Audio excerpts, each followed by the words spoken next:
Yo les gens, c'est Lucas et aujourd'hui on se retrouve pour une nouvelle vidéo.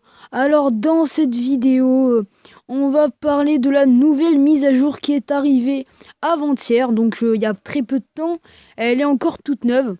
Alors maintenant, si on regarde, donc on peut voir que, premièrement, les boucliers, on peut attaquer avec un bouclier et on peut se l'enlever et tout si on a envie de se faire attaquer. Donc c'est déjà un gros avantage.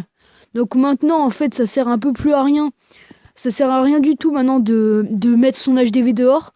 Donc maintenant, on va dire que c'est un peu la fin du rush pour les HDV neufs, tout ça comme moi.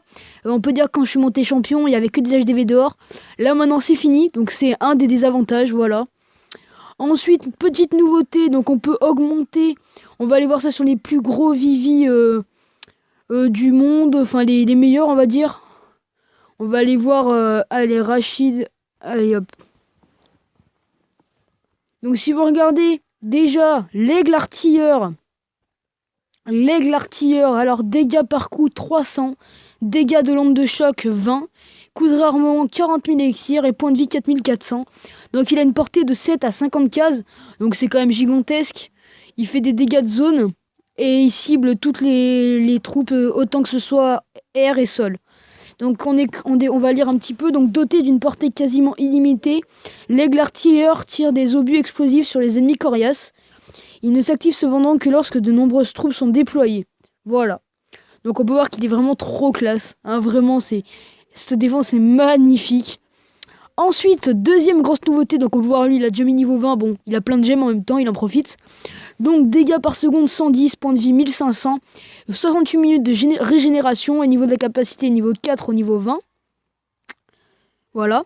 Donc cet érudit spécialiste du combat et vulnérable vétéran recherche des groupes de troupes alliés à soutenir au combat.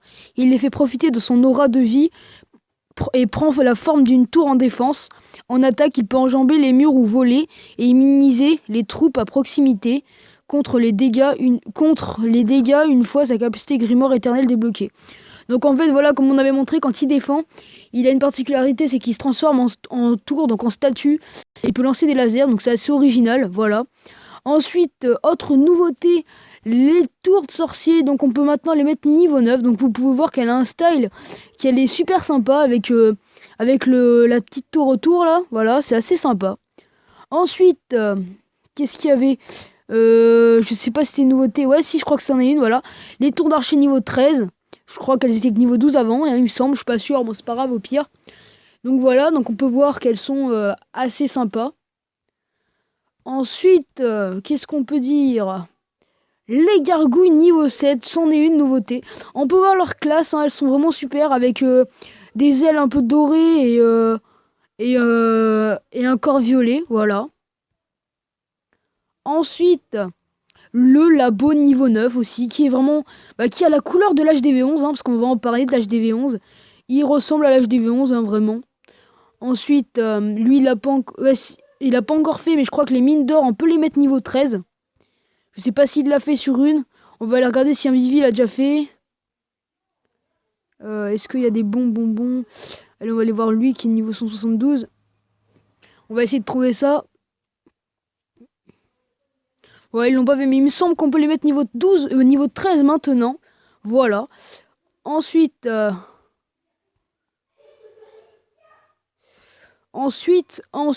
alors on peut mettre maintenant les réserves d'or au niveau 12. Donc je vais regarder sur l'autre Vivi parce qu'il était très bien l'autre. J'aimais bien l'autre.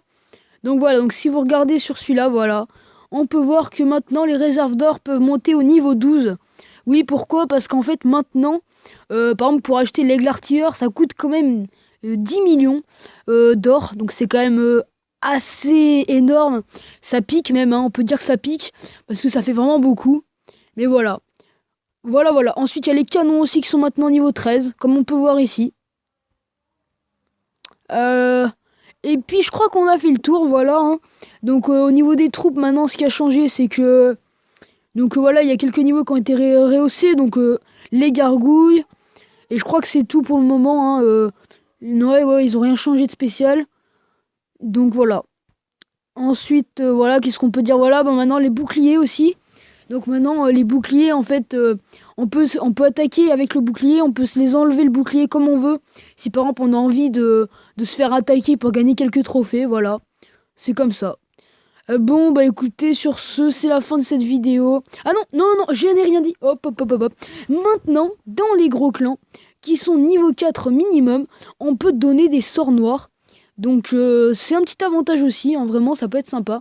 Bah, par exemple, si vous regardez ici, info, et ben vous pouvez regarder capacité de stockage des sorts, hein. Donc je peux stocker des sorts maintenant, voilà. Bon, bah maintenant c'est bel et bien la fin de cette vidéo, j'espère qu'elle vous aura plu.